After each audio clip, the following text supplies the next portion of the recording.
Assistance Line initiative. It was birthed in 2018, and it came out from my own experience as a domestic violence survivor myself. And I sat back and I thought, what could I do? What could I give back to society? You know, I couldn't have gone through all of that, and God brought me out safely and not give back. And I decided to birth DVALI, which is Domestic Violence and Assistance Line Initiative. And it started off as a phone helpline, which was for anybody who's experiencing any sort of abuse, man or woman. And it was just it was going to be manned by survivors like myself who understand how difficult it is to be a victim of abuse and not being able to come out of it. And we were just going to be there to listen, you know, to listen, because we understood what it was like. And from that, we birthed this Speak Out series last year because of COVID. Obviously, everybody went online. And this is something that we've done once every we try to do it quarterly. And this is the 8th one. I'm surprised myself. And we have a survivor coming to share their experience. We typically have a lawyer to give some legal perspective. And we also have a counselor to talk about healing and therapy. But for the very first time, we've been able to get a police person from the gender desk at Lagos State to understand what Lagos State are actually doing to help victims of abuse. So that's a bit of a background for those who have never been here before. It typically takes us about an hour and a half. Time is never our friend. Events. So once everybody's here, the panelists, we will start. So I just want to appeal to you to be just a bit patient while we confirm that everybody's here. Thank you. Talk about everything domestic violence. I'd like to welcome you all. Thank you all for taking the time out to join us, because you could have been doing something different today, but you decided to join us. So thank you, and you're all welcome. Just for the speakers to also know that we have a few students that we support. They're here today to listen and to obviously learn. You don't have to be a victim of abuse if you're aware of things like the red flags. You know, there's so many things that I have learned that I wish I knew when I was younger, and I wouldn't have gone to that journey of abuse that I had to go through. But I give God all the glory that I'm here today, and I'm helping in my little way to help other victims of abuse as well. So if you can just bear with us, we'll confirm the last speaker and then we will start. Mrs. Williams, are you here?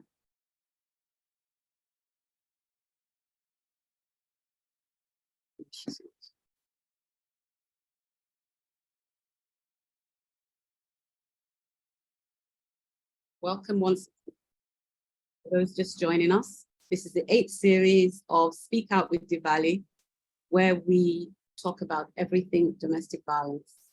And this morning I'll introduce to you the panelists or our guest speakers for today. Our first speaker will be Adiola Odubajo. Odubajo. Okay, Adiola is a customer experience professional. She helps organize and create positive and meaningful experience for customers at every touch point. Outside of her professional life, she's an advocate for education, humanity, equality, and a more peaceful world. And during her leisure, she volunteers in activities that promote education and help support humanity. She loves learning, and she believes that we can grow. The way we can grow is to keep learning. Outside of this, she enjoys farming, writing, and sometimes getting lost in nature. She's also a proud mama of one, and I'm sure we'll see her baby during the course of the session as well. So that's going to be the first speaker today. Rachel, you have your hand up. Did you want to say something? Rachel Michael, is that an error? Okay, so our second panelist for today, and I hope I don't kill her name, is Josephine Aligweke. Is that right? Aligweke? Okay, Josephine has 27 years of experience across various disciplines, ranging from strategic branding, corporate communication, PR management, PR marketing, reputational management, mergers and acquisitions. She's an excellent communicator, speaker, and facilitator. She champions the impact of coaching, counseling, and mentoring in corporate environments. She has a master's convergence psychotherapy ongoing. She's taken a master's in convergent psychotherapy, which is ongoing. She's got a PGD in theology and self-leadership. She's a youth counselor. She's a certified trauma-informed counselor, and she's a certified neuro-linguistics. And she's going to be talking to us today about healing from abuse as a therapist. So you're very welcome as well, Jojo, and thank you for accepting our invitation.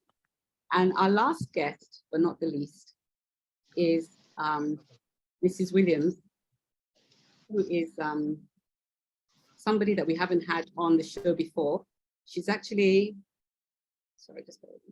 she's a deputy superintendent of the police. She serves as the 2IC she serves as the 2IC gender unit in Lagos State. She has over 20 years in the force. She's been actively fighting domestic violence, particularly against women and children. And she has a wealth of experience in that field. She's also a mentor to the new generation. And outside of her professional life, she's a proud mother. She's a wife and mother of 4 children, 2 boys and 2 girls, and she's a grandmother. And that's Mrs. Williams. I don't know if she has joined us today, but I'm sure she'll identify herself when she's come. So let's start. Adiola, good morning once again, and welcome to Diwali. Speak out. You were muted, so you need to take yourself off mute. Yes, I'm muted now. Great.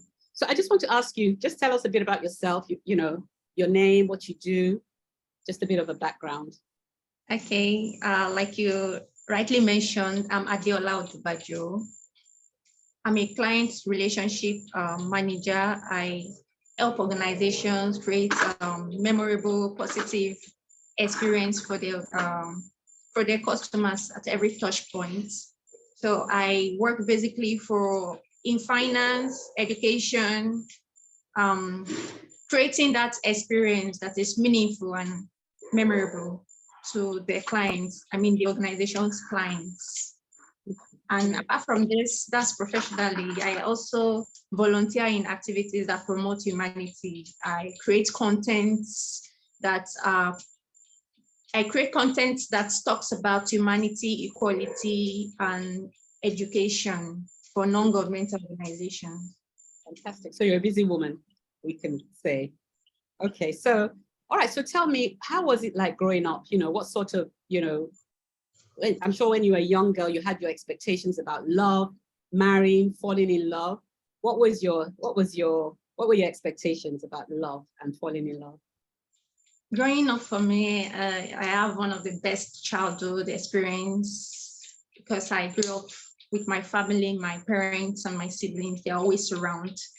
And my expectation about love, I always believe in this happily ever after, this Cinderella kind of love, and that it will definitely work out if both parties are willing to come sincere towards each other, and they are ready to make it work. I believe that love is beautiful, and I believe in this happily ever after romance. So, yes. Yes. Okay, great. And so how old were you when you met your husband? Sorry, I didn't get that. How old were you when you met your husband? As at the time I met him, I was 28. I was 28. Okay, right, so you weren't too young. So he wooed you and then you fell in love. Tell us a bit about that. Okay. Yes, we met. Coincidentally, we both were working on the island, even just a street from each other. So we always see almost every time, even from my window, I can just say hi to him from his own side, the other street where he works. And yes, we go on a couple of dates, we watch movies, and things taking another turn. He professes his love for me, and he even told me, I remember he telling me that he never thought of that he would ever get married until he met me, like seeing me, that he fell in love with me. I reciprocate him in return because he showed this true, genuine feelings and compassion for me, like he truly cares and he wants something serious. Okay. And so how long from courting did you decide that you were going to marry him, and why? Looking back now, why did you marry him? Okay, the first question, how long? I met him precisely in May 2018. Yes, and he proposed to me in March 2019. So not up to a year. The proposal was about 10 months after we made the meeting, after we got to get courting and all, proposed to me. And why did I? The second question. Yeah, so he proposed and you said yes. So what were the reasons? Yeah, what were the things about him that, you know, attracted you to him to say yes? So saying yes is a big step, right? Yes. He tells me, he showed me he cared about me, he cares about me, he had feelings for me, he even showed it in his actions towards me. He wants me to meet his parents. He tells me he cares about me. He shows it also in his attitude, his character. Like when we go out, it's just this idol of the perfect man. I always say they always are. So just to recap, so you met him within a year, he wanted to marry you. He was an amazing man, you fell in love, and he didn't show any signs of what you went on to experience, right?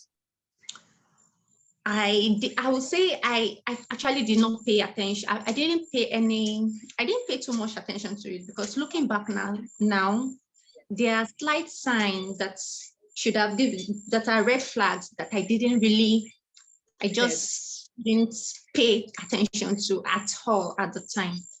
Okay, so you got married and the wedding was all fairy tale. And then when did you start to think, something is not quite right here? Okay, after the marriage, I conceived. I got pregnant. Immediately after the marriage, I got pregnant. And I will say, immediately I discovered I was pregnant and we confirmed I was pregnant. And things took another turn. Not immediately, but that period, immediately after I conceived, I was pregnant. And it's like it changed from this to this. It changed to a completely different man entirely after the realization. Although at the time I mentioned I was pregnant, we were both happy, rejoicing about it. We told our parents, but things took another turn during that period, after my pregnancy, when I got pregnant. Wow. And so tell me, just tell us most likely, because I know I've spoken to you one-on-one. If you just tell us what the first incident was, what happened that, I know you said he changed, but was there anything in particular that he did, a scenario that happened? Okay. First one that you can remember. Yes, okay. I just noticed that with any slight, I won't even call it provocation, it just flare up at me, get angry. But there's this particular one that comes to bear. He was angry with me just for, I don't even know, I don't even need to offend him before he gets angry and furious. And I took a walk downstairs the house, and 20 minutes after coming back to the house, although I was even sickly at that point, he locked the door.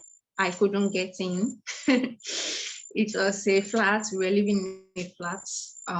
He practically locked me out of the house. I was just about 2 months in my pregnancy at this time, about going to 3 months.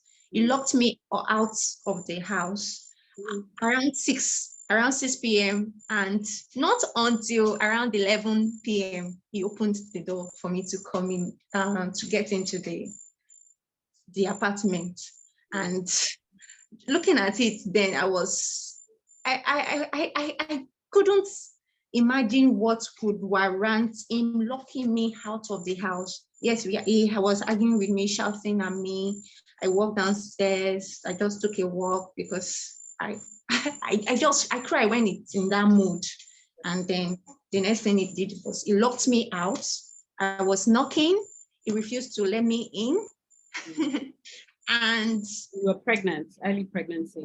I was about going to 3 months in my pregnancy. I was my first trimester, sickly, and he deliberately locked me out of the house, although he allowed me in, but then that was after about 4 hours staying outdoor from 6 p.m. to around 11 p.m. Then he had his feel, and then he opened the door and I got everything. And so when you got into the house, what did you feel? Did you not feel? Did you ask him what had happened? And did you ever feel like, okay, maybe this is not right, maybe I shouldn't have married? Is that when you started feeling, or you just thought it was a one-off? I didn't think it was a one-off, because before then it was like it was building up. After I got pregnant, it showed me a different side of him. Like everything I saw during the courtship was just like it was all deception, and now it's showing me the other side, or probably the real side of him, and it was unpleasant. If you want me to talk about it, there's so much to say, even if it's to talk about this episode of locking me out. Yeah. This man didn't only lock me out, he's so good in his acting that when he locked me out, I was knocking, he refused to open the door. He still called my siblings to tell them he didn't know where I am. I could hear him from where I was crying and vomiting at the same time. That's my state. And he called my siblings. I could hear him talking to my siblings, my brother and my sister at different time during that 6 to 11 p.m. And then I was getting to know that, oh, this is something, this is not about something I missed. This is a completely different, this is a deception, like I'm in a trap. Yeah. I realized then and there, it was a trap. And I like that you said trap, because I remember during my own timing as well, that's the word that I used to think. I used to think it was a trap, and a trap that I didn't know how to get out of, because like you said, they're different people before you marry them, and then they become this completely, and I want the youth to understand that they become this different person after. But what I wanted to say after that was, so this episode happened, you're early in your trimester, he's starting to show abuse. Who did you speak to about it? Did you speak to anybody? Did you confide in your mom, your auntie, your dad? Initially, I didn't. Initially, at the initial stage, I was just praying it should be a dream. And if it's a nightmare, if it was a nightmare, I was just hoping for a miracle, for a change. And just hoping. It's not something anybody will be proud to talk about or speak about, especially considering that we're just married for barely 4 months. And I don't want to go back and start complaining, because that's what people will say. Nobody wants to know, we'll just like go back. So I was concealing everything, trying to juggle everything at the same time. And initially I didn't open up, but at the time I did. And that saved me.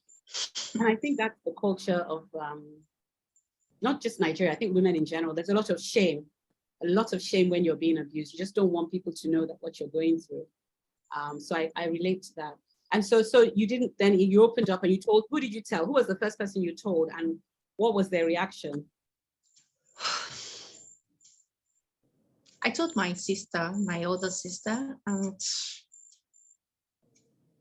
everyone is all about you just have to manage it. Like, she didn't say it directly that way, but I told my parents, it's escalated to a point. They told me that, oh, he called me one day, no arguments, and this man told me, it seems he rushed the marriage, like he's not ready for the marriage, and as such, he wants a separation. I was about 6 months then. And then I went home. I told my parents. What they kept asking me was, what have I done? Like, I must have done something. I noticed that's basically what we get, or what people like myself and anyone going through this situation gets. They want to know that probably the problem is from you. You must have done something. So they asked me. I couldn't bring out a particular thing I've done wrong. And then my parents told me to go back to his house and beg him. My mom practically told me, she said I should kneel in front of him and beg him. So that was that was what I got from my parents when I opened up to them a bit, because I couldn't talk about that. I don't want to break my parents, especially my mom. I can't afford to even talk about the abuse. It's something that is rarely talked about, sexual abuse. That's one major abuse I went through, apart from the psychological. And I So, assume that, oh, sorry. That was going to be my next point. We've had guests on who have spoken about all sorts of abuse, from domestic, physical, mental, and rape as well. We've had rape. But when I spoke to you, you spoke about sexual abuse. Do you want to tell us, you know, a scenario, how that happened to you and what happened? Okay. So now that it's obvious that I am always going to come and be begging him, no matter what, no matter how he treated me, no matter what he did to me or whatever he did. So what I noticed that immediately after I begged him,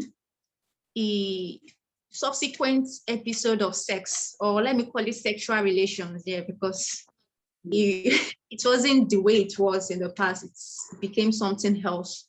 He grabs me by, he strangles me while in the guise of having sexual relations with me, or what we call sexual intercourse. He strangles me in the process. And when he noticed I'm crying, or he saw tears in my eyes, at that 6 months pregnancy, he gets off me and tell me things like, I'm not trying to rape you.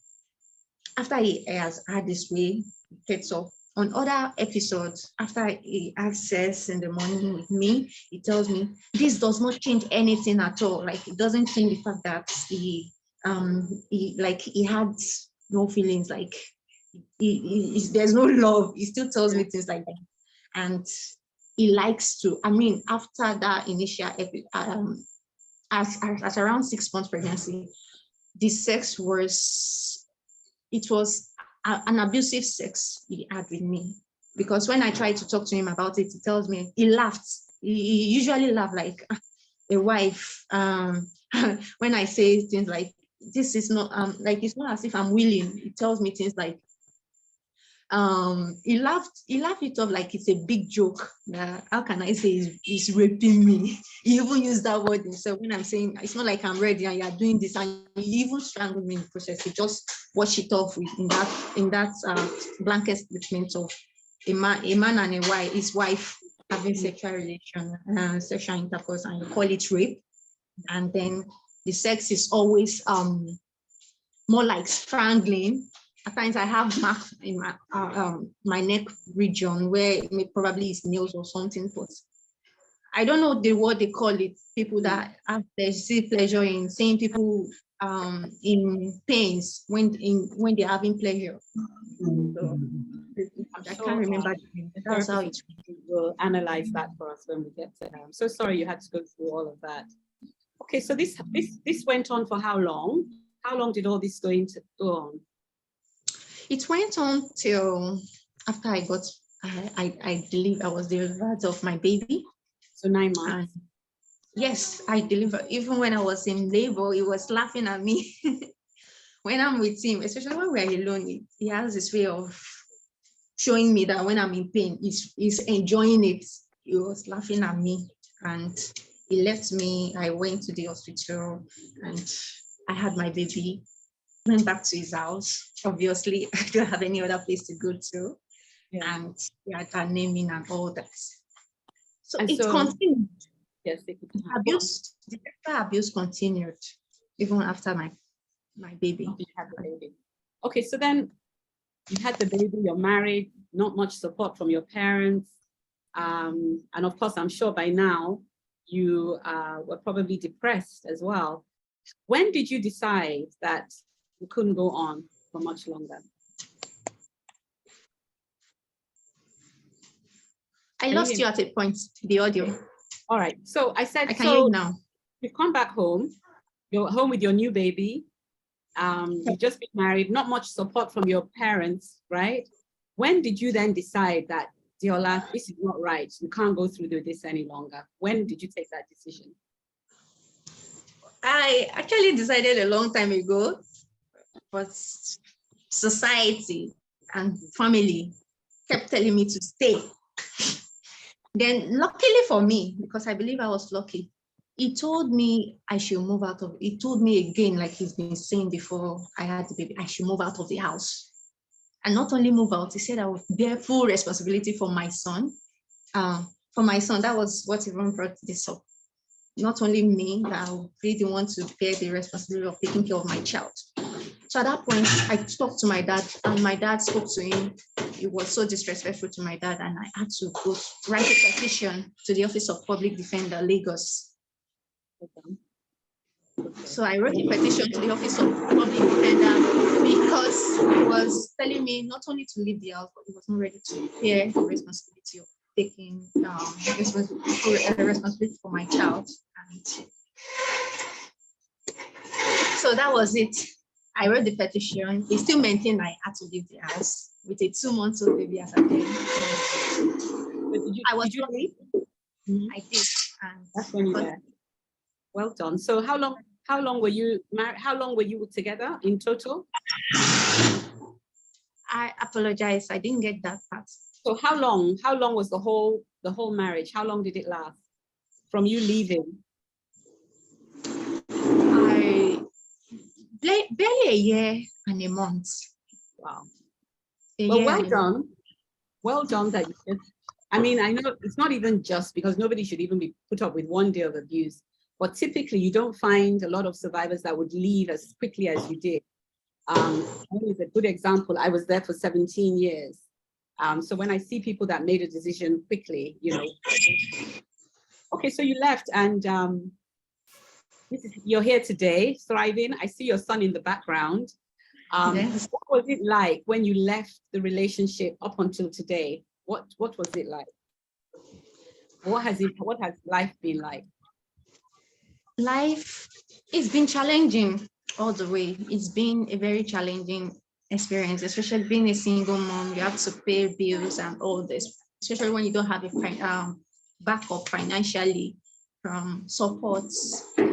But I've been able to survive till now because I not only opened up, but then I spoke to the right people. And because meeting the right people to speak with also helps a lot. If you speak to the wrong people, they'll give you wrong advice, and then you end up in this cycle of abuse, and it will just continue. So spoke to the right people, and I kept working on myself, keep improving on myself every day. Like, I didn't let what had happened define who I am today, and that's how it's been challenging, but I'm better. You're better. So let me ask you a question, Jola. If looking back now with what you know, if you're talking to your younger self back then, what would you have done differently? Because there are young people here on the platform that have, you know, we're trying to make them understand that you don't have to go through what you have gone through, right? So what would be the advice you would give to your younger self with what you know today? Okay. Firstly, when you are in a courtship, no matter how serious the person is, and you say, oh, this is like a serious guy, at least this is not a fun and game time, this is the one that really, really wants to settle down. That is not enough reason to rule out every other flags, all those things you should check out. Like see the way they talk to other people. I saw some red flags while I was cutting, but I paid no attention. So what I would tell everyone right now, especially the ones going into it or single and searching, do not ignore any of the flags. Every one of it is very important, just like the others. Every one of them is important, and you should take note of. You have a checklist and make sure you don't just you don't rule out one because of hope and pray, as they used to say, oh, we are hoping and praying things will change. No, you have to consider every one of it. Correct. And if there's something that you feel in your spirit, if something is telling you that something is wrong, something is definitely wrong, you know, something's definitely wrong. Yes. Thank you so much, Dion. Of course, it's not over. Please stay because there are going to be questions at the end. The last question I was going to ask before you run and before you go, you're a Christian, right? Yes, I am. How did that affect? How did it affect your Christianity, your relationship? Did it have any impact? Did you think God was not with you at that time? I didn't think so. I didn't at all. I kept praying, and at times we should always remember that it could have been worse.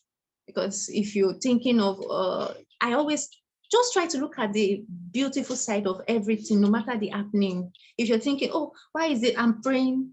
I was praying and fasting while I was praying, while during my pregnancy, because of what I was going through. I was fasting back to back. As we Christian women, we fast, praying that he would change, praying that God would touch his spirit. Yes. And so you should not let that affect your faith. And if things are not working, know when to say no. Your life is more important. And what the society says, the society will only talk. You're the only one that knows what you're going through. And just do what is best for you, what is right for you. Think of you first before anyone else.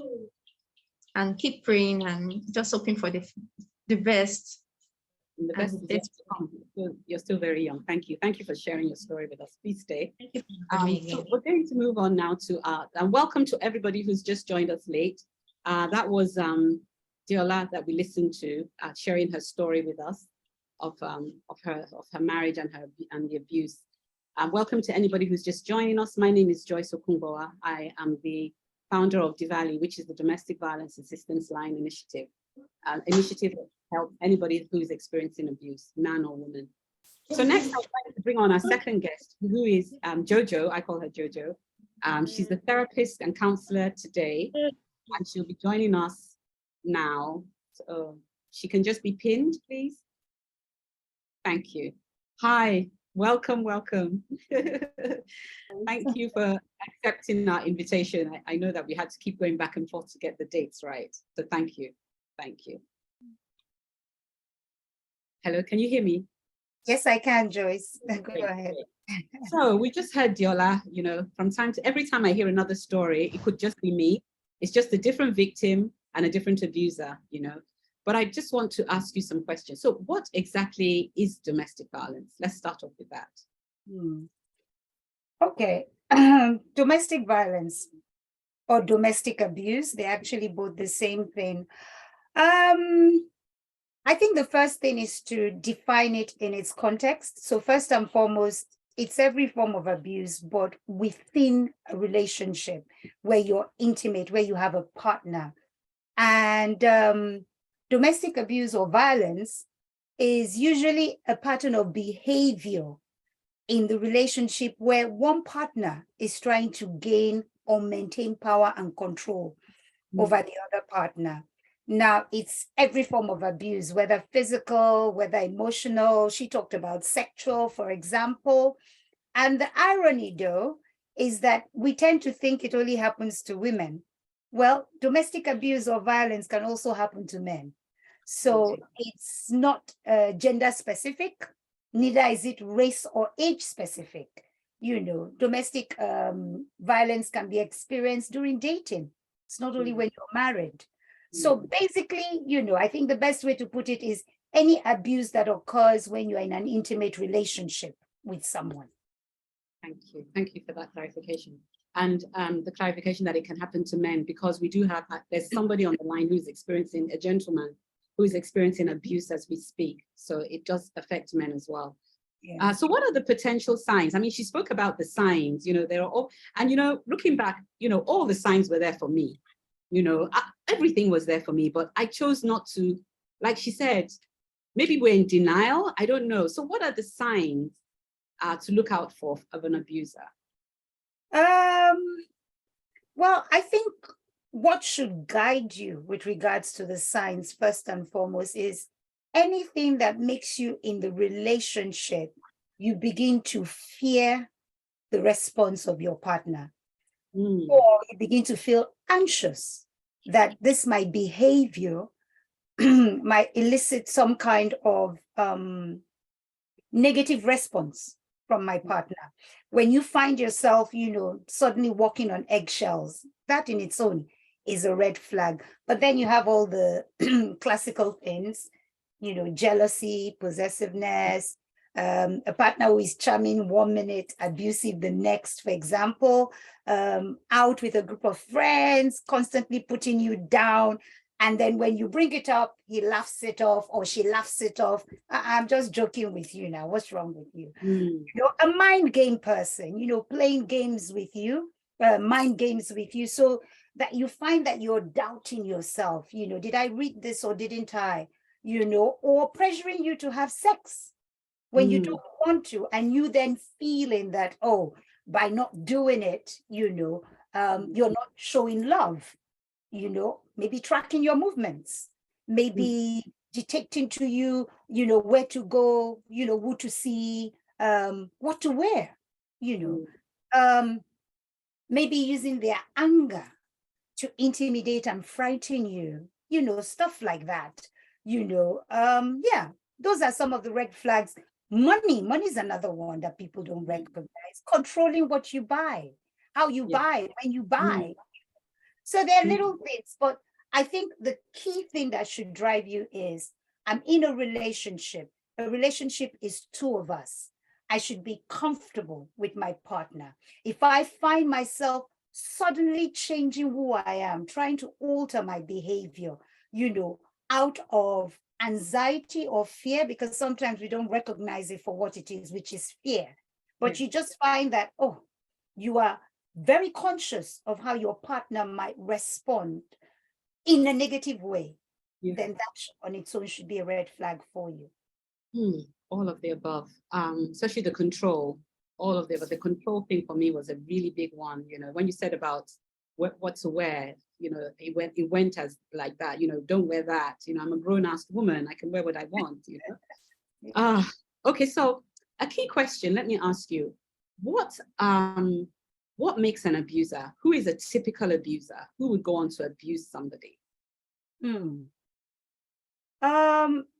there are many factors that can lead to one becoming an abuser. There's genetics, there's environment, there's experiences. An abuser could be as a result of learned behavior or trauma from an early age. Either the person has been a victim directly of abuse. Remember, you said something just now about control. So what happens is when you've been a victim directly or even indirectly, so maybe experienced another person going through abuse, you can grow up and become an abuser because you don't want to be controlled anymore. So you choose to take the role of the one in control.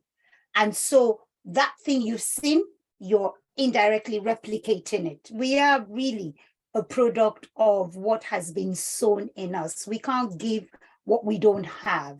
This is why you hear the saying, hurt people, hurt people. That's it. If I've been hurt, I'm going to hurt you back.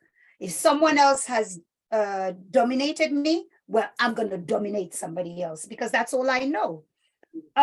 Mental illness could be another factor that could lead to someone becoming an abuser. Someone suffering from mental illness can have a lot of aggression because they tend to be quite aggressive.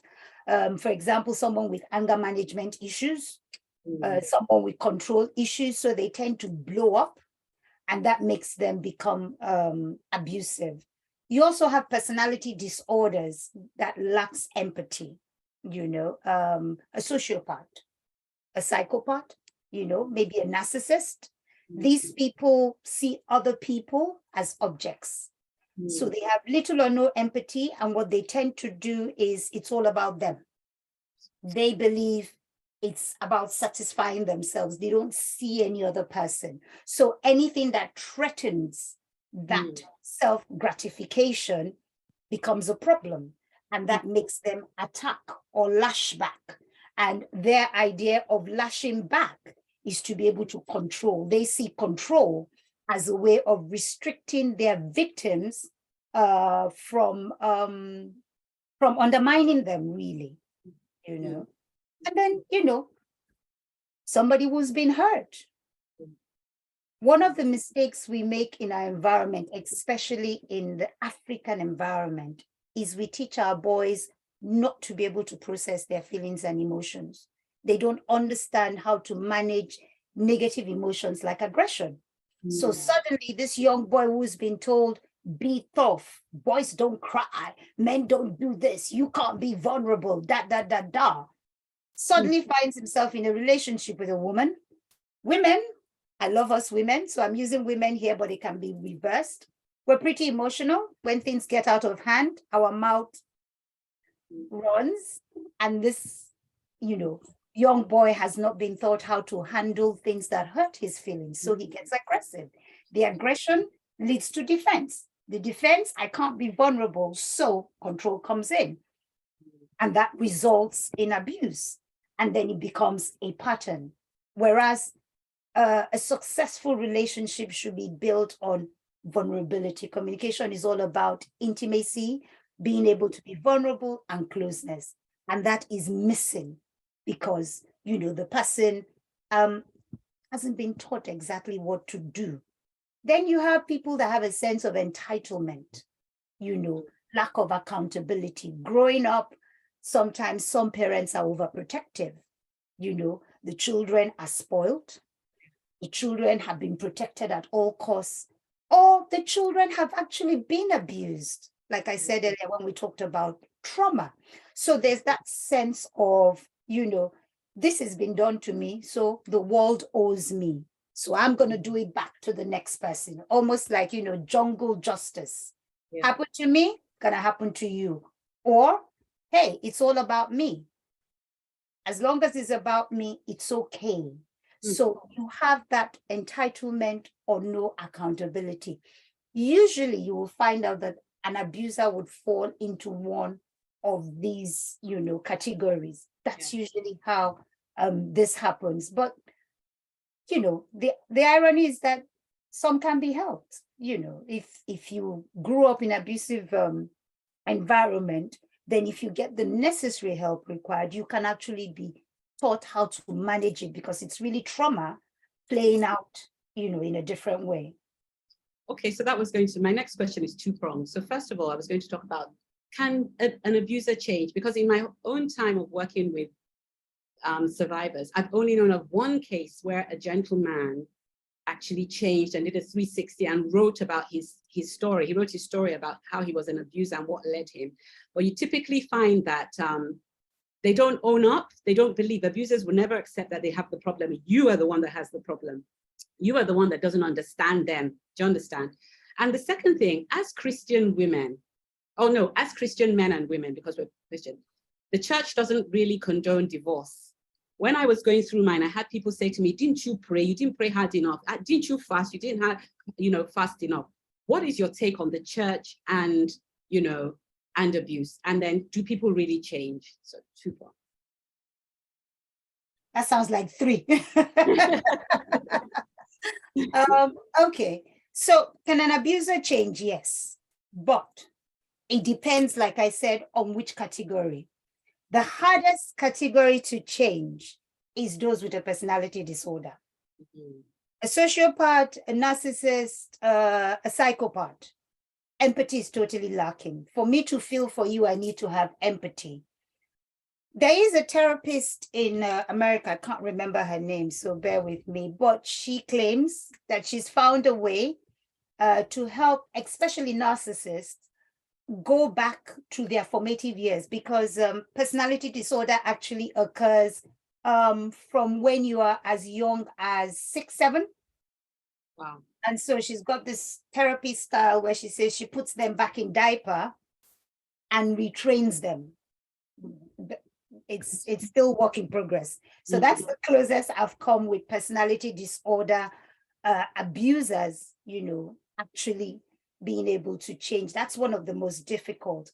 However, abusers that are as a result of environment and experience can actually change if the person is willing, because there are trauma therapies that can help. All right. And I have to stress that a little bit, because one of the mistakes that people make, because I'm a trauma-informed counselor, is that when I say trauma therapy, I'm not talking about just coming to talk to a therapist. There are actually treatments for trauma, which is to then help the person release the hurt and the pain that is associated with the trauma that they've either experienced directly or indirectly, so that they are not repeating themselves. Because those that become abusers as a result of what they've seen and learned over the years are actually in what we call a repetitive circle. They're trying to resolve it, but because they don't know anything else, if I plant apple, I can only give you apple. So because they've not been taught anything else, they will keep producing the same fruit over and over. So in answer to your first question, yes, abusers can change, but it is dependent on how the person became an abuser. No one is born an abuser. Something gets you there. So if we can identify what it is with the right help, it is possible. I mean, even your sociopath, the psychopath, your narcissist, they're more difficult because they will never agree that they're an abuser. Instead, they will tell you the victim has an issue. In fact, they're very quick to send the victim to therapy for help. And because they are all about self and how they look, they're very great at, speaking and positioning themselves to look attractive to other people. So they can be quite seductive in convincing other people that they don't have a problem and the partner is the one with the problem.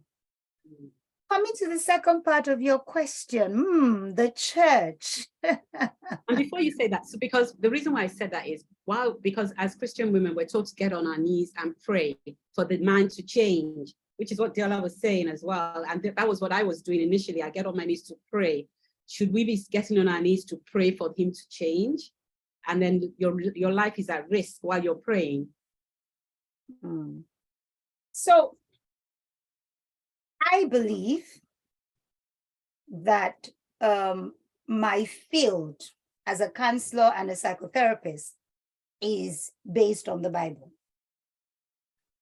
Prayer has its space, but I also believe that the Bible recognizes that we also require help in certain scenarios. And I will pick a quick example, to try and give a bit of context, albeit it's not about abuse specifically. Elijah went through fear because really the abuser and the victim are both suffering from fear in different dimensions. Elijah went through fear when Jezebel told him she was going to kill him. He went through fear. Anxiety came up, which is something we recognize in the mental field today.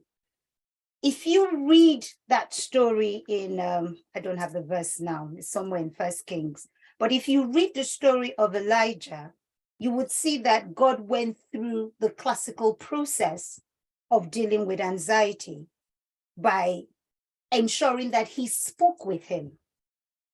And that was why God did it the way he did, which is the same thing we do.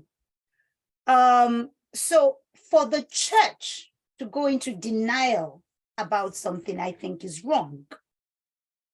It is one thing to say to the victim to pray, but I think my greatest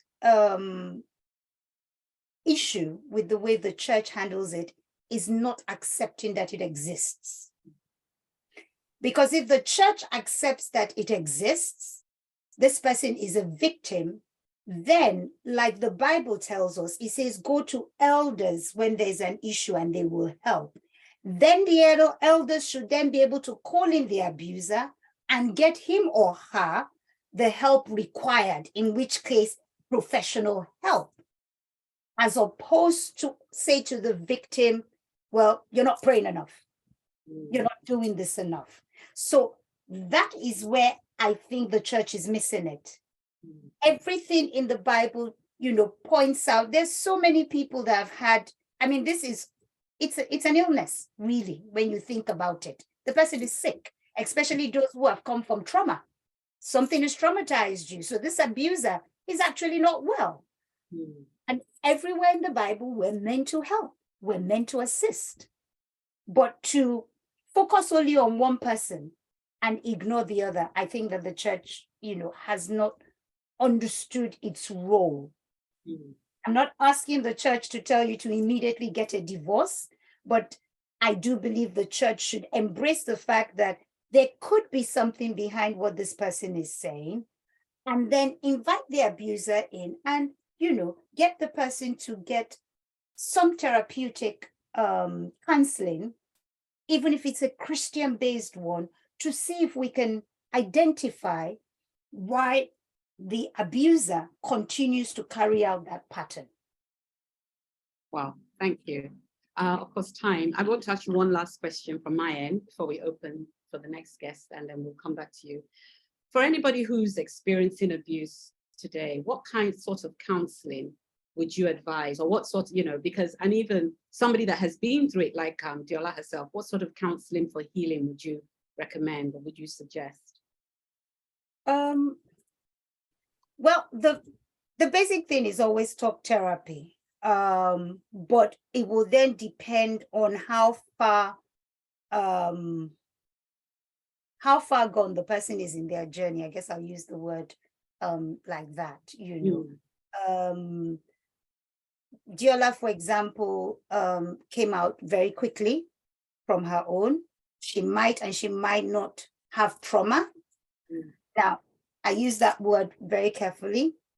It could have been a traumatic experience, but it might not be a trauma. So when it is a trauma, it means that you're experiencing PTSD signs.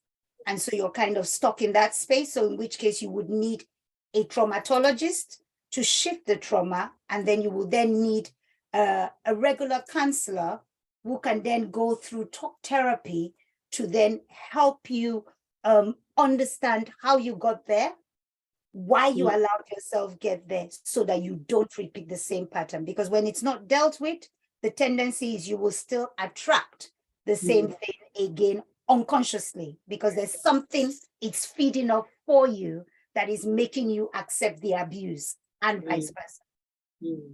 And I know I said that was the last one, but I just think because there are a lot of, we have some students, I just want you to talk a bit about the signs, because people tend to think, the signs might not necessarily be there. You're dating this lovely guy, people think abusers are these dark monster looking men or women who, but they're not. They're normal people like you and I who are quite charismatic. So for the young person who is starting off dating, what would be your your advice to them when they're dating? I think it comes back again to that. We all have intuition. Very powerful thing that God has given us. We all have intuition. And the minute you feel that there is something in your partner, an aspect of something that your partner does that causes you a little bit of concern, because that's why I said sometimes we don't recognize it for fear. We might just feel, I'm just a little bit anxious. I don't want to hurt her or hurt him. So, this particular one, I would just ignore it. The minute you find that you're compromising who you are in a relationship, that on its own is a red flag. The two of you already have an issue. Because our society tends to put a marker on age when you should be married, how quickly you should get married. There is pressure on a lot of us. And so we jump into relationships just to tick some boxes. That's not enough. That's not enough. There's something Diola said that I really liked, it was about the fact that you've got to look out for you, because at the end of the day, no one else is. So you've got to put yourself first. Well, even in dating, you've got to put yourself first.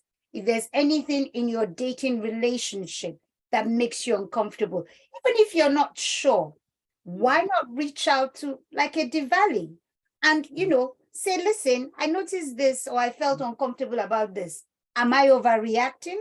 Better to err on the side of caution than to get in and then have to deal, you know, with the repercussions after.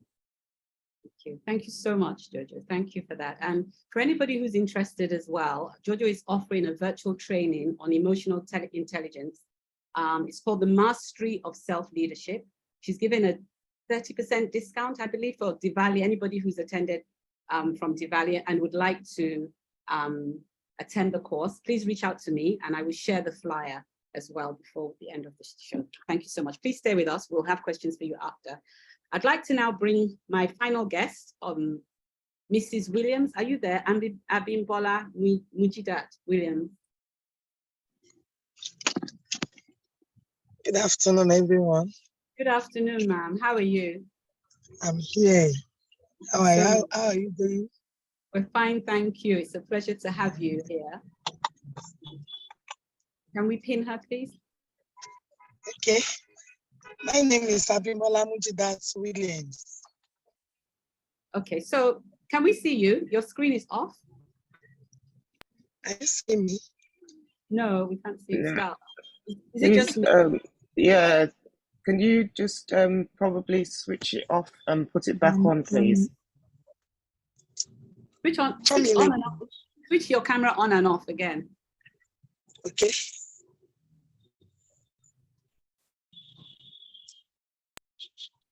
Fantastic. Yes, we can see you. Good afternoon. Good morning. Good afternoon. Good morning. How are you? Very well. Sure, you are good. Thank you. Welcome. You're welcome to Diwali. Thank you for accepting our invitation. Thank you, ma'am. Okay, so I'd like to first, if you can please go ahead and introduce yourself and tell us what you do.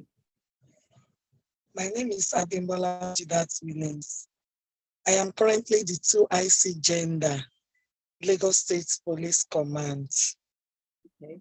And just for anybody, what does 2IC Gender mean?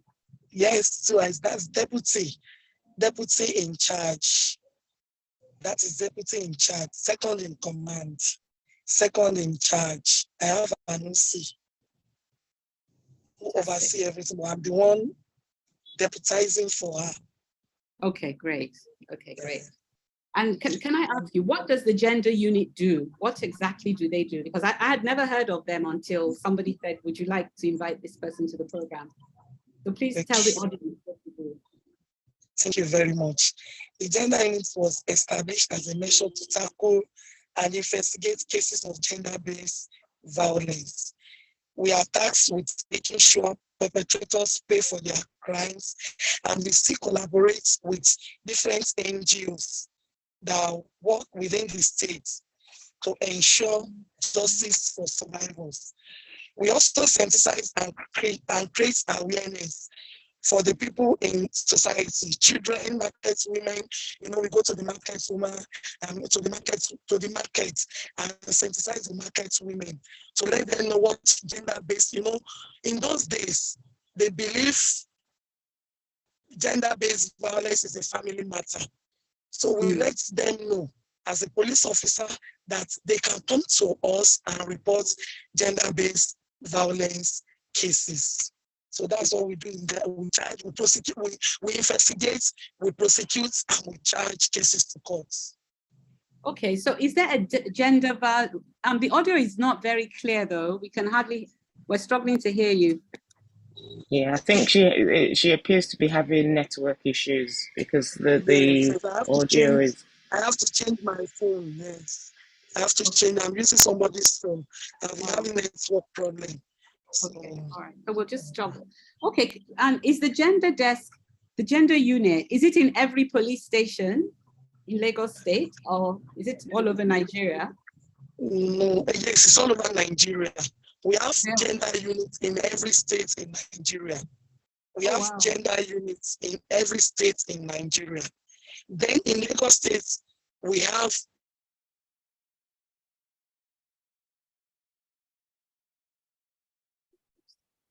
We can't hear you. Please switch off your camera. Maybe that might help with Audio. Okay, she's Mrs. Williams. Please switch off your camera. Oh, she's muted as well now. muted.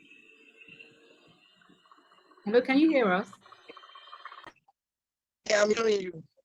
Okay, maybe switch off your camera. It might be clearer. Okay.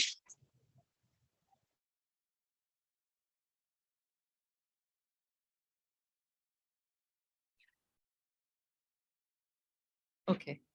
Unmute.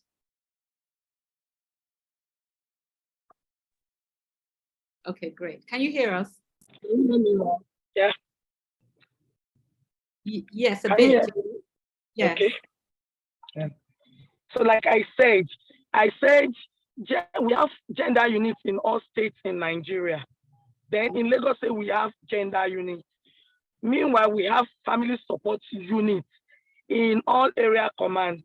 Then we have juvenile welfare centers in all divisions in Lagos State. All these people are trained to handle gender-related matters. Okay. Okay, so I want to talk to you about a particular phrase that we have here in Nigeria, because this is Nigeria. The police being your friend, especially when it comes to domestic violence. We get a lot of victims that come and tell us that they've gone to the police and the police said, please go and settle the matter with your husband, go back home, that's a family matter. So what's your comment on that? Are the police really our friends? The police are actually your friends. Many people believe in this misconception because they do not trust that we are at.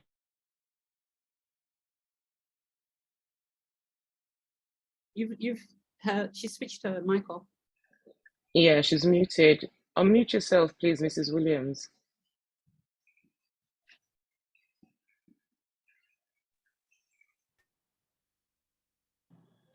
Hello? Hello? Okay, you muted yourself. So are the police really? Yes, can you hear me? No. I'm hearing you. Okay, please go ahead. Yes, I'm using phone, so I keep on having calls. So sorry for that. Yeah. No problem. Please go ahead. So like I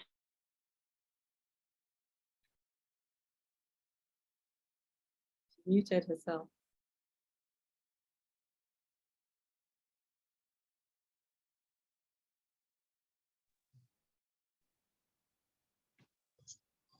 Hello? Hello. Okay, can you hear? Oh, yes, I'm hearing you. So they don't believe because of, misconception, because they do not trust that we are efficient at our jobs. So that's why they don't believe police are their friends. People also like to abuse the power of the police. And when things don't work in their favor, they say police is not your friends. So that is why, police deals on evidence, facts, and figures. Police cannot just people anyhow without, if case is reported against anybody. Meanwhile, we have bodies in the police. If you don't, like I used to tell people, there is no organization that does not have bad eggs. We have bad eggs in all organizations and all professions. So in police force, we have people who checkmate police who are misbehaving. We call them provost office. So if anybody have any cause to complain, any conduct against police, they can meet the people in charge, and definitely they will do with that police that misbehave. So I want our people to know that police is our friends. It's only criminals that will believe police are not their friends. Okay, so if I was a victim of abuse today and I come to the gender desk, what would happen? Take me to the process of how you would deal with me, or how the unit would deal with me. Okay, when you come to my office, as a professional, I will welcome you as a gender officer, ask you what happened. You narrate your story. I have an interview room that will take you to, that will ask you, and I will, assure you to have confidence in me that ready to assist you. What's your story to me? From there, I take up the matter. I arrest the perpetrator, and the law will take its course from there. Okay, all right. So for anybody who wasn't aware, because I was not aware, there is a gender desk in the police, and in every single police, in every single state that is there to assist victims of abuse. Is that, am I right? Yes, yes. Okay. And how do you are right. How do people contact you? Yes, people can walk into our office at Lagos State Police Command, Gender Unit. And as well, we have a toll-free number, though we partner with Lagos State Domestic Violence Response Agency, DSVA. So we have their toll-free number, which is 08000 333 333. And my own number is 080 2300 7799.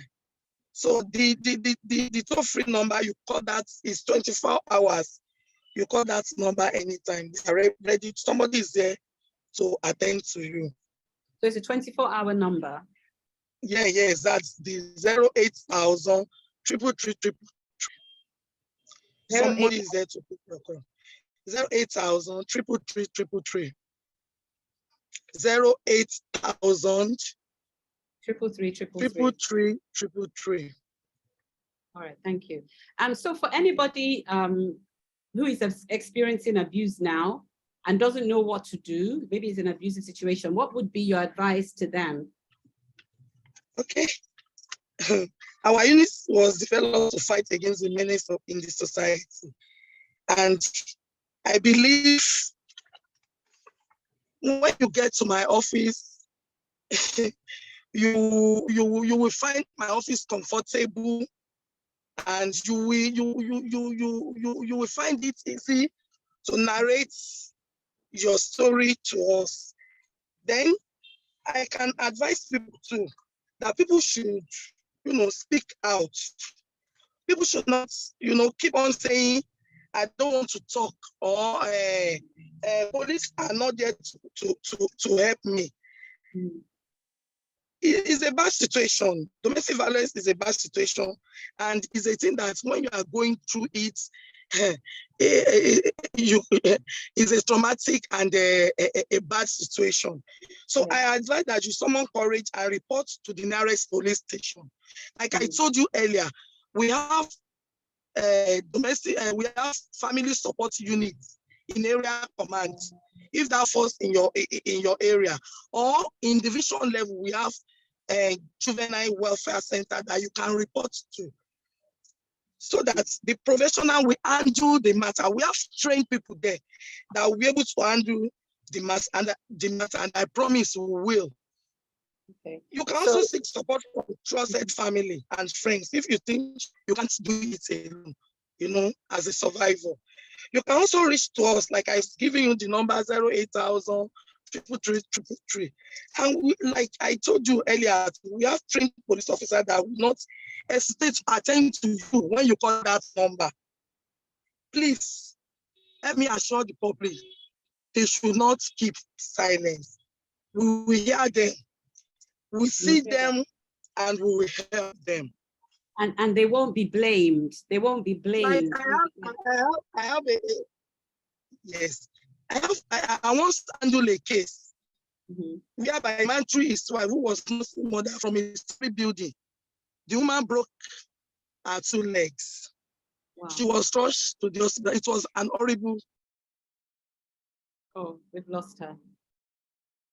Yeah, we've lost her. Yeah. She's just about to tell us about a scenario. Okay, she will join us. But okay, so at this stage, we're going to open up the panel, the event for questions or comments. If anybody wants to ask any of the speakers anything, please indicate. You can show your hand, or you can put the question in the box and we'll read it out.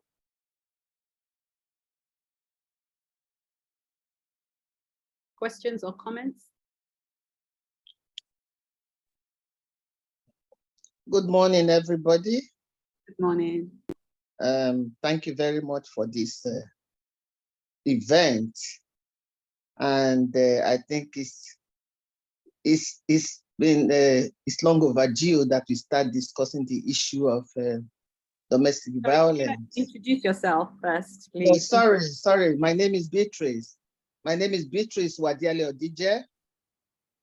I also run an NGO here in the UK.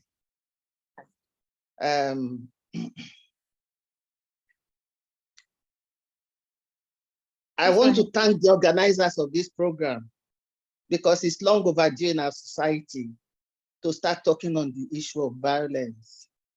I actually wanted to ask Mrs. Williams a question.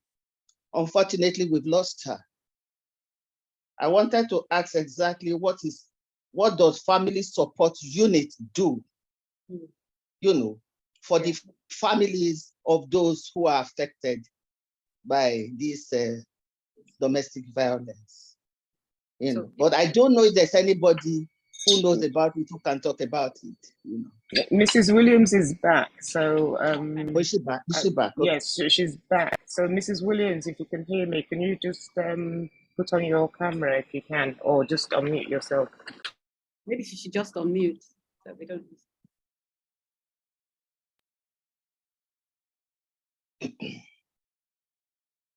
Mrs. Is she here? Yeah, she's definitely logged back in because I can see her. Me? Hello? Okay, she's back. Hello? Are you hearing me? Mrs. Williams? Yes, yes. Hello, hello. Are you hearing me? Yes. Yes. Thank you very much. Family support unit, like I said, was upgraded by the DSVA, I think some years back, for them to tackle gender-based violence cases. And presently we have 21 family supports in Lagos State. Family support units in Lagos State. We have in different area commands in Lagos State. We have trained police officers, both men and women, who handle sexual-based violence cases.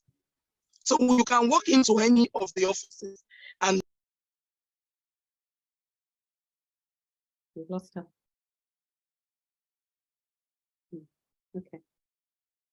I think we've lost her again, so we'll move on. If she comes back, Beatrice, yes.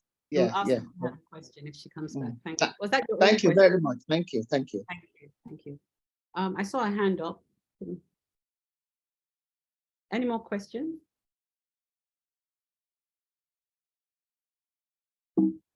Questions or comments? Joyce, Hello? have a look in the chat box. There's Hello, some comments good in the chat afternoon. box. Good afternoon. Temikeju, please go ahead. Yeah, this is Temikeju. My name is Temikeju. All right, thank you. And I want to say a very big thank you to the organizers of this program. But there is something that comes to my mind when Adiola is speaking. I just want to add that every woman, every lady should try and have him or herself before having a relationship. That gives a kind of courage and stability, and you're not afraid to move. Because if you don't have yourself, you don't have a mind of your own, you don't have what you're doing. Okay, so if Adiola did not have a job or he doesn't have a mind of her own, moving out, one, it will break her. And everybody, it's easier said than done anyway. We go through this and people tend to overlook it like, okay, it's nothing, I can still bear this. But one thing is this, if you have yourself and a man knows that this is what this lady is contributing into this relationship, this is what she's bringing to the table, it will be very hard for a man to just look down on you and dish rubbish to you. So my advice, I know some women are rich and they still go through this, yes, but then to a reasonable extent, let us get our emotional stability one, get what you are doing, have yourself and have your God. So to move will not be a big deal. Like, you cannot kill me, because if we keeping quiet about this issue, many people have died. So my advice, have yourself, have a good mind, your mind of your own. Then if anything happens, speak out if you want to speak out, talk to good people, but don't be afraid to move. When you move, you will be fine. So that's it. Thank you so much. I truly appreciate this. Thank you for your comments. Okay, now Was that somebody?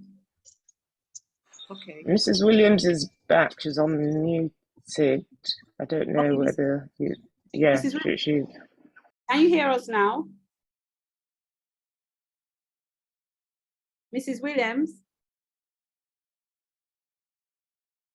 And I've just called the number. It's not going through on mine. I don't know if anybody else tried the number she gave us. Anyway. Okay, so there's a hand up, Regina. Yeah. Regina, please introduce yourself and go ahead. Yes, my name is Regina Imoisili. I'm actually a widow. I'm here in Lagos. I am not a professional counselor, but by virtue of experience and age, I do advise people. I listened to the therapist when she was saying that she uses the Bible as one of her bases. But the example she gave of Elijah had no intimate relationship with Jezebel. They were not related in any way. Jezebel was just the king's wife who was influencing it. That was a show of power rather than domestic. We're talking about, I want to believe we're talking about situations of marriages or intimate friendships and things like that. That's what I understand by domestic violence, the way it was defined.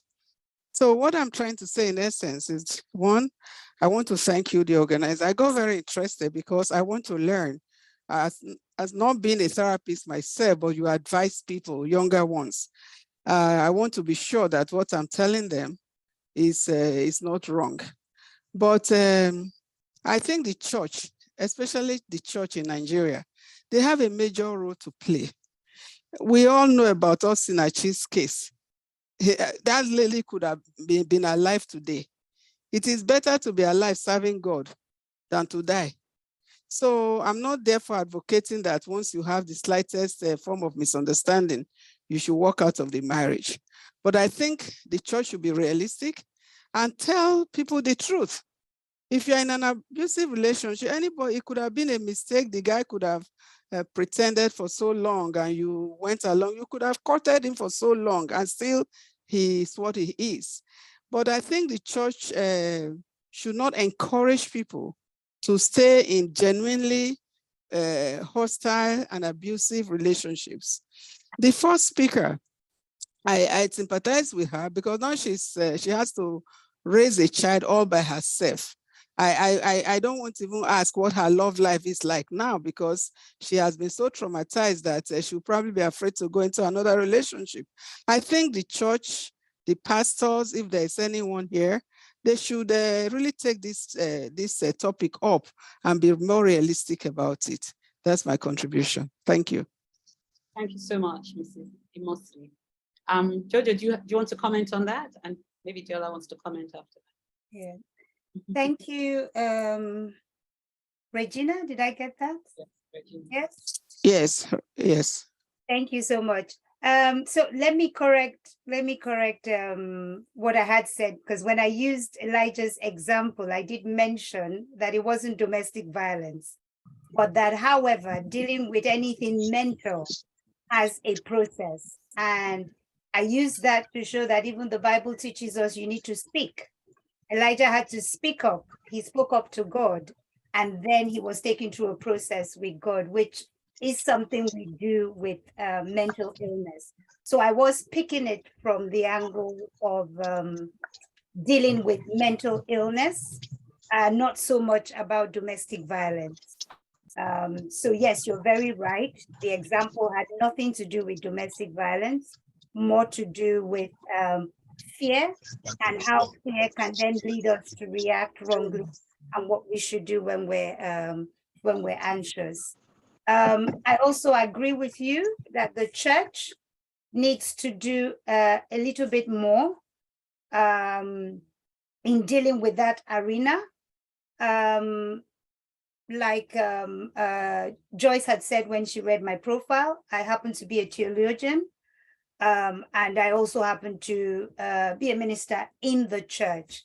And it is one of the things that using my profession, I try to get people to understand in the church. But you're very right. On a wider scale, especially in Nigeria, we need to, like I said earlier on, get down to the real issue instead of doing victim blame, which is done not only actually with domestic abuse, but you see it a lot when women complain about being raped. The next thing is, what were you wearing? You know, what did you do? What did you say? Why were you there? Instead of taking away the shame, which is why victims don't speak. We literally press down the shame on the victim as opposed to dealing with the problem. So you are very right. There is still a lot of work that the church needs to do. But the truth is, the answer is in the Bible. The Bible actually encourages us to speak up. Go to your elders, and the elders are meant to actually call in the party, which is one thing that the church isn't doing. Call in the party as opposed to just dismissing, which is what you saw with the musician.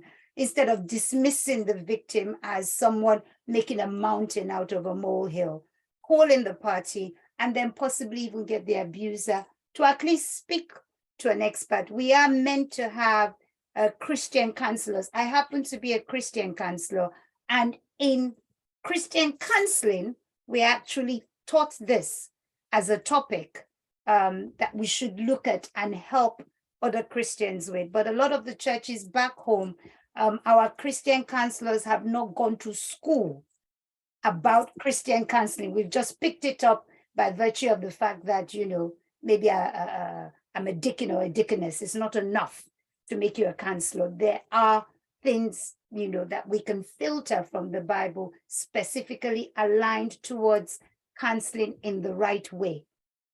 So I hope that helps, Regina. Thank you, Joyce. Thank you for that. Diola, you were asked a question. She hopes that this hasn't stopped you from dating. I hope you haven't used that experience. Is she there? She's not there? Yes, I'm here.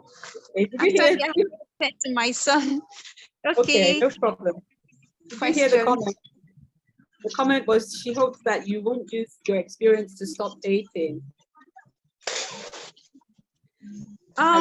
Yes, yes. About that, I'm taking my time, but victims of abuse should not, because of what they've experienced in the past, use that as a basis to rule out the option of finding a better person out there, or a real genuine partner or friend out there. But I'm lucky. In my case, I'm lucky. I'm out of it. I'm doing well. It's been challenging, but well done. Well done. You always get better. Thank you. And it does, I can assure you. All right. So we have somebody, Wall of Fame Nigeria, then followed by Kemi. Would you like to introduce yourself? Hello, everyone. Can you hear me? Clearly, very clearly. Okay, thank you for this, Diwali, for this wonderful Zoom meeting. And I just want to say something very quickly. My name is Joseph, and I listened to talk to Jojo, what she said very specifically about the context of Elijah and Jezebel. Now, I wanted to clear that was a fantastic context. Why? Because Elijah is a prophet in Israel, and he stopped the rain for 7 years, which means that he was empowered by God. And I wanted the Christendom to understand what Jojo was trying to say. And when it came to Jezebel, and Jezebel was looking for his head, he ran. The Bible said he fled. So he fled. He is a prophet that had power to stop rain. Now, in that context, when you're talking about abuse and marriages and all of that and divorce, when it's time to stop, please, like with all due respect to Adiola Odubajo, she said she fasted, she prayed, but in the end, she left. look, there's a time to end stuff. Even the prophet of God fled for his head, even though he was a prophet in Israel. Now, I like that context because I use it all the time so that we as Christians or religious people, even as Muslims, know that, look, religion is different from reality. And when it's time to stop, you stop. And further on their advice, I would tell everyone, if you're in the marriage institution, please, the age where you say, oh, marriage is very private, has stopped.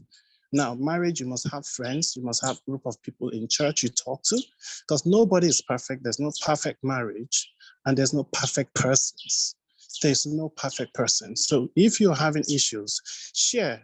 Yeah, people might not be perfect also, but you share it to save your life. Thank you.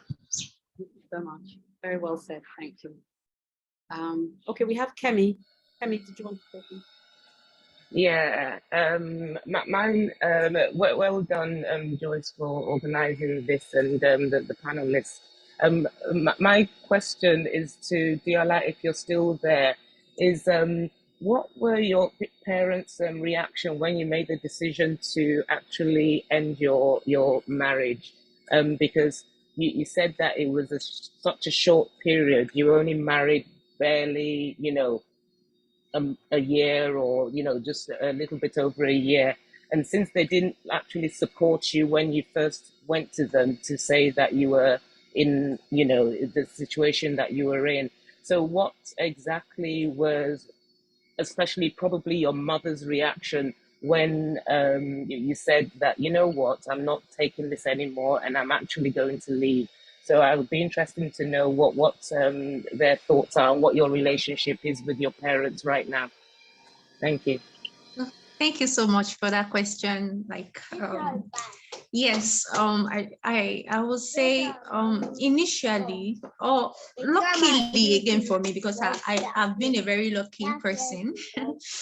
My mom came to stay with me for 1 month when I had my baby. So she saw a little, she saw a tip of what I've been talking about, that I've always been telling them. My mother, myself, and my son, we were, apart from me being locked out when I was pregnant, this still reoccurred when I had my son. So both myself, my mother that came to stay with me, taking care of the child, and the three of us we were locked out again when I went to get something. We went out to get things to eat, because I didn't talk about, I was actually the one taking care of myself and my needs in that house while I was married in my matrimonial home. So he still repeated that. That was just one of the instances, very few things that my mother also experienced when she came there. And to be candid, they weren't really supportive that I leave, but things unfold, and this same man said to their face, to my parents' face, to my dad, that I should leave the house. He still repeated, I've been telling them that he asked me to leave the house while I was pregnant. So he's saying it again to them while with my child that's 2 months old then. It's just like, oh, this is a reconfirmation of what this girl, our daughter has been telling us. And so I'm just lucky. So they had no choice than to support me at the end of it all. And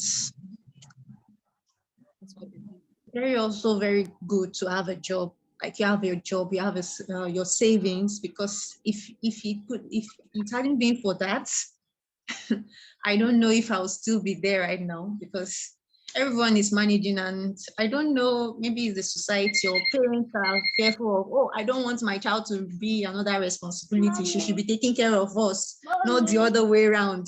So maybe that's another reason they always push us to skip put and stay put in that abusive marriage. I don't know, but they've accepted it for what it is, and Well Yeah. done, well done. And I will say congratulations to you because that is extremely brave, especially in our society that we live in our, you know, in the Nigerian context, that you were able to do it in such a short period of time, recognize that you were in a situation that you didn't want to be in, and, you know, absolutely kudos to you and well done. Thank you. Thank you. Thank you, Kemi, as well for that comment. We have Saint Demi. Can you introduce yourself? Followed by Nika Giwa, please. And then we'll wrap up because we're running out of time. Saint Demi. Sorry, Joyce, there's a Hello, good morning. There's someone else? There's someone in the chats that had a message. Okay, all right. Please go ahead. Saint Demi. Yes, good morning. Oh, good morning. Please go ahead. Yeah, I just want to bring some things and an advice to young ladies that are getting married and maybe experiencing such a thing. First and foremost, introduce yourself. First and foremost, before you get married, you have my name is Olasayin Batula. Sorry. My name is Olasayin Batula. Can you hear me? Go ahead, go ahead. I believe you would have gone through a marriage counseling session, and you actually have a marriage counselor.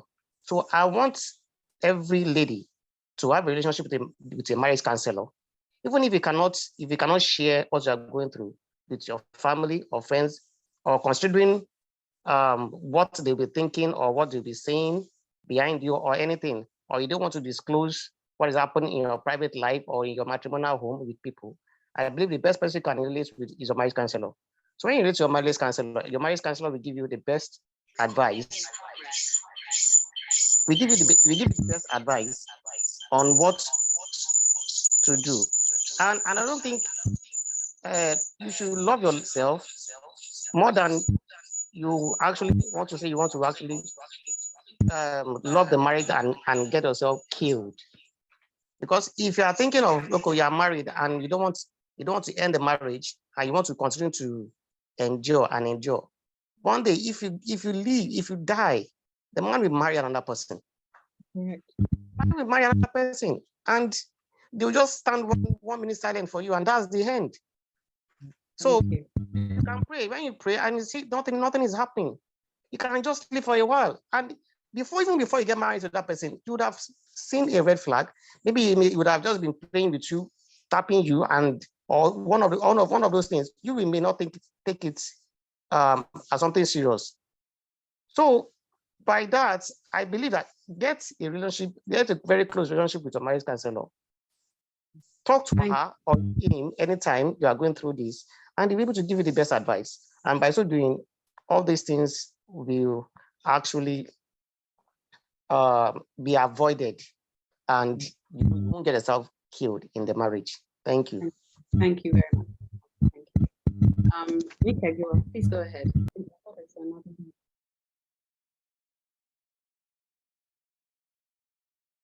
Hello? I think I saw a comment while we're waiting. It said, does it have to be physical? I saw something about abuse. Does it have to be just physical? No, there are various types of abuse, which we've touched on. There's, physical, there's mental, there's sexual, there's financial, there's religious abuse as well. So there are various forms of abuse. I don't see anybody's hand. Is that correct? Can you just anyone? No, I think, excuse me, I think Nika Giwa had her hand up, but I can actually see there were two devices. So no hands, but there, I think some questions in the chat, if you just want to have a quick look through those. Very nice to have. Can't see. Tommy said experience both mental. Very nice to have both men and women participate. Yes, that's true. Very nice to have men on the platform as well, and the young people as well. Thank you. Abuse happens in different forms. Somebody's answered that, the church. Okay, those are just comments. Once again, we've come to the end of a session. The time is never our friend here. I just want to thank everybody that has joined and people that continually support Diwali. I cannot thank you enough. Continue to come every single time we have an event. I cannot thank you. I want to thank the guests It's a shame that we really couldn't hear from Mrs. Williams because of the connection. I know there were a lot of questions for you, ma'am. So maybe we can bring you back at another date. And I will definitely be visiting your office, and I hope you're going to welcome me. I'm going to have a warm welcome. I'd like to thank all the guests. Thank you. The comfortable office. Remember, it was a very comfortable office. Yeah, welcome any day, anytime. Yes. Hello. Are you hearing me? Yes. Hello, are you hearing me? I can hear you. We can Please, hear you. I just want to assure everybody. Lagos State has, are you hearing me? I just want to assure everybody that Lagos State has zero tolerance for domestic violence. People should come out and speak out. I used to tell them, when you see something, and we should share each other's responsibilities. Speak for people. You can talk on behalf of somebody. You talk on behalf, when you see something happening in your environment, don't keep quiet. Speak out, see something, do something. Don't just sit at home and think nothing will happen. If a woman is down there, all the people in the house will be responsible. The police will arrest everybody. So that's why when you see somebody beating his wife, you have to speak out. When you see a wife beating the husband too, you have to speak out. When you see something, you say something and do something. Thank you very much. Thank you. Thank you. Mrs. Williams, can we have your number? Somebody's asking for your number. Maybe there's a 080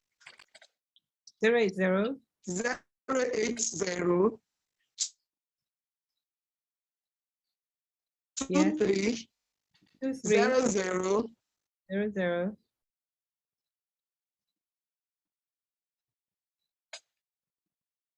Hello. Hello. Okay, I don't know. She might be having network. Are you there? Okay, thank you so much. Lillian, is that your hand up? It has to be a very quick question. We've run out of time. I just need to thank the guests for coming, the panel. Please don't forget that. It's my hand. 08199. Mrs. Williams, can you just repeat that just one more time? Lillian, if you don't mind just holding one moment. Mrs. Williams, please repeat that platform. Yes, put it on the platform. Let her type it. I don't think she'll probably be able to do that because she's using her mobile phone. So probably she just mentions it now. Is she there? Let's see, she's gone. Joyce, would you be able to get her number afterwards? I will get it. Yes, I can get it. I'll find it. Okay. Okay, we'll just take the last comment from Lillian and then we'll wrap up. Lillian, do you want to go ahead? Yes, hello everyone. My name is Lillian Adetayo. I'm speaking regarding domestic violence and Lagos State, and they say they have zero tolerance. True, they have zero tolerance, but I have a case where my ex-husband beats me to a pulp, and this case has been reported to the domestic violence. We've been in court for a couple of months. After the first few weeks, the DV office stopped coming to court. They remanded him. The next day he was out. Nobody from the Ministry of Justice comes to court to support me. It's me against him now. So I do not believe that Lagos State truly supports women when it comes to domestic violence. They get to a point and everybody just backs out. It's you as the victim and him. And then it's so sad that even the prosecutor, you're not sure if he's on your side. Lagos State follows you to a certain point and then they leave you. So I don't believe that Lagos State has zero tolerance, because all they do is they take you to the police station, you report your case, they get your statement, they follow you to court the first day, and that's the end. And that's when that torture truly starts for the victim, because you're seeing this person every time you come to court, seeing this person with his people, and you have nobody to support you. Nobody from Lagos State comes to the court to support me. Nobody from the domestic violence. Yes, I do get messages once in a while. The restraining order has been on. That has been frustrated because I had a time when he was trailing the children and I. So for that, I don't believe that Lagos State supports women or supports victims of domestic violence. Thank you. Thank you, Lillian. I'm so sorry to hear that. Sadly, she's left the panel, so she can't even defend that. But funny enough, I believe you, because we've had people that have said exactly what you've said, so I don't doubt that. Thank you to everybody for attending. Sorry, Joyce. Sorry, I just wanted to say something to Lillian. We'll get out of here soon. No problem. Go ahead. Lillian, I hear you, and I know that it's such a difficult thing that you're going through. My greatest concern is your mental well-being, because even though Lagos State is not physically there, they could be physically there, but what about your mental state? You did mention just shortly about the fact that, you know, you and your children, I believe I got that right, were being stalked at a time. That can be traumatic for you. That can be traumatic for the children. So as much as it's nice for them to be there just physically in court to give you at least some level of support there, I think I'd like to encourage you, if you can. It's important that you and the children, because like I pointed out, abuse is learned either directly or indirectly, and children react differently. Some go ahead to become abusers, some actually go ahead and become victims themselves because they're not taught otherwise. If you sow apple, apple will come back to you. So I'd like to really encourage you and your kids to try and get some counseling assistant as much or as soon as possible. Okay, thank you. I'm saying that to anyone who's interested, Jojo is offering a 30% discount on her next virtual training on emotional intelligence. If you quote Diwali, then you will get the 30% discount, and it's the Master of Self-Leadership. For anyone who's interested, I can share the flyer with you. Please inbox me and I can send it to you as well.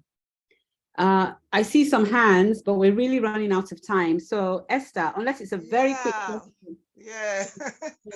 Good morning, everyone. I'm so happy to be part of this event. It's very interesting, very, very interesting.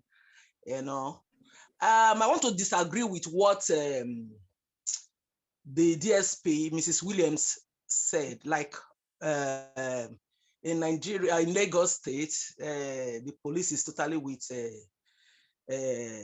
domestic violence, women and or men, whatever.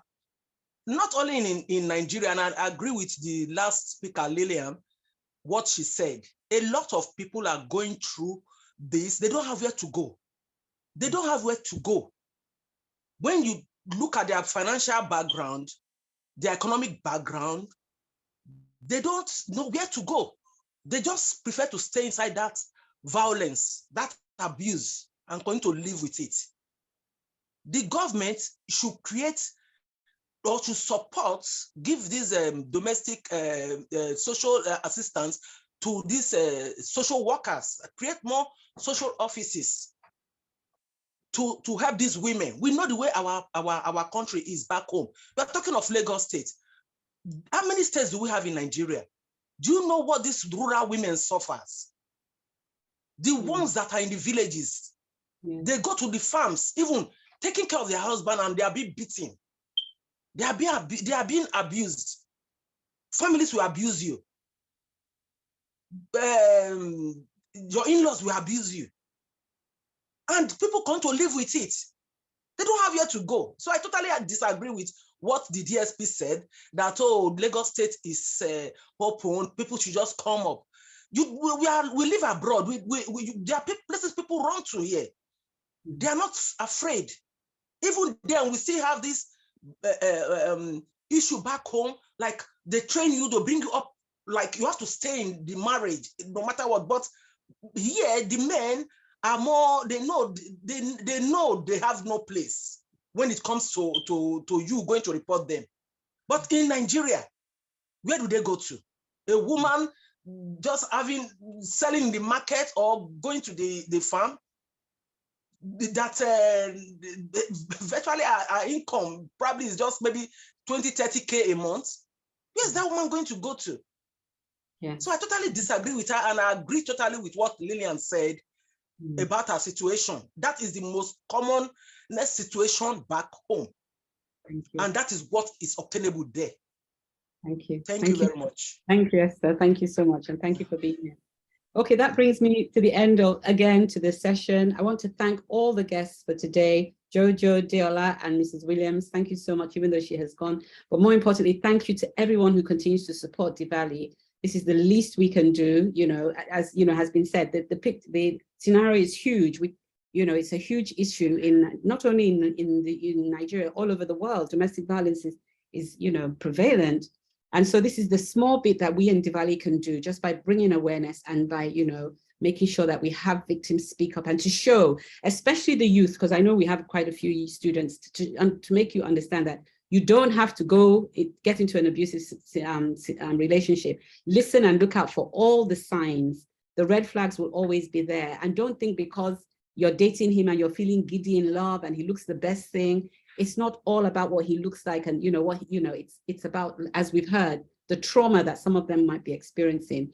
So I just want Jojo and Diola, because Mrs. Williams is going to have the last, what are your last words, and then we'll round up. Thank you all once again for being here. I truly appreciate you. Last words from Jojo and Diola, and then we can close. You want me to go first? Yeah, because I'm not sure if Diola is there. So go ahead. Okay.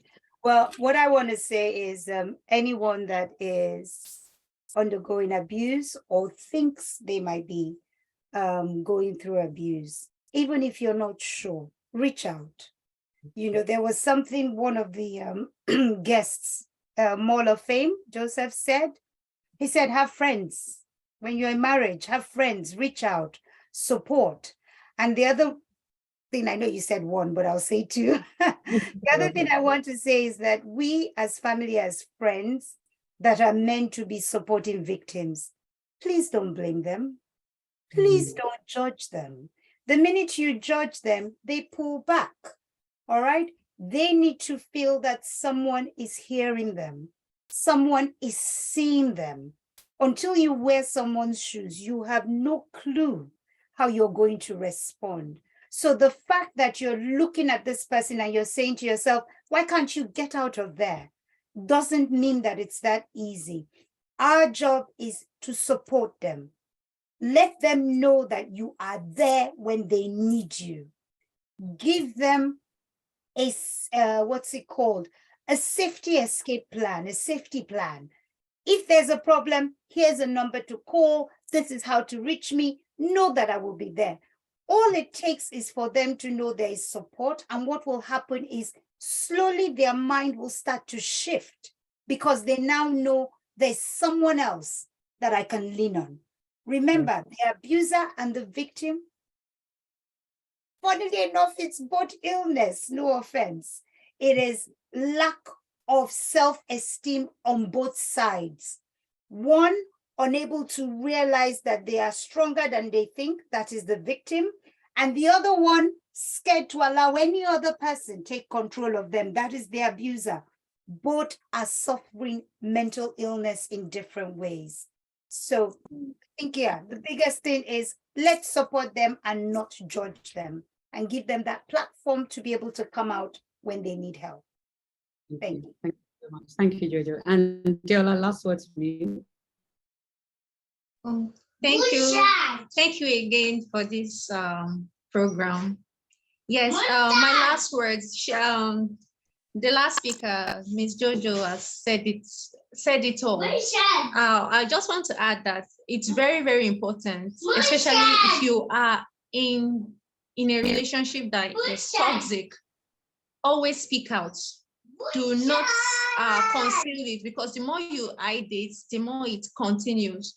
So speak out and make sure you reach out to the right people. You might be surprised that you reach out to some people and they'll tell you, oh, you are not praying enough.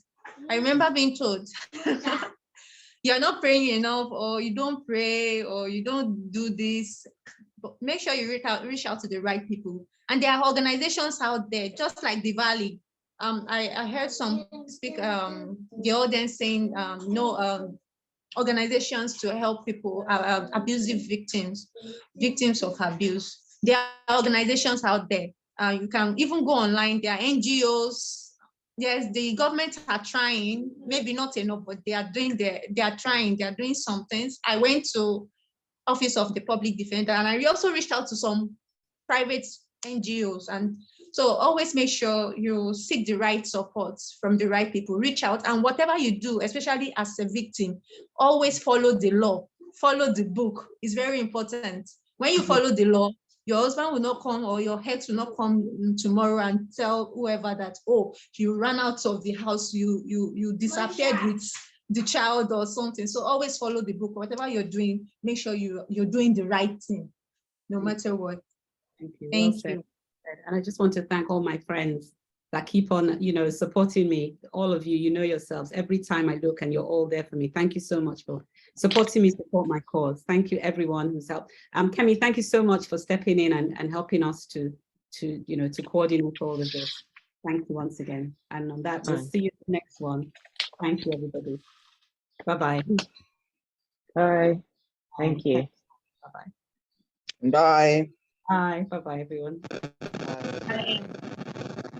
Bye. Bye. Thank you.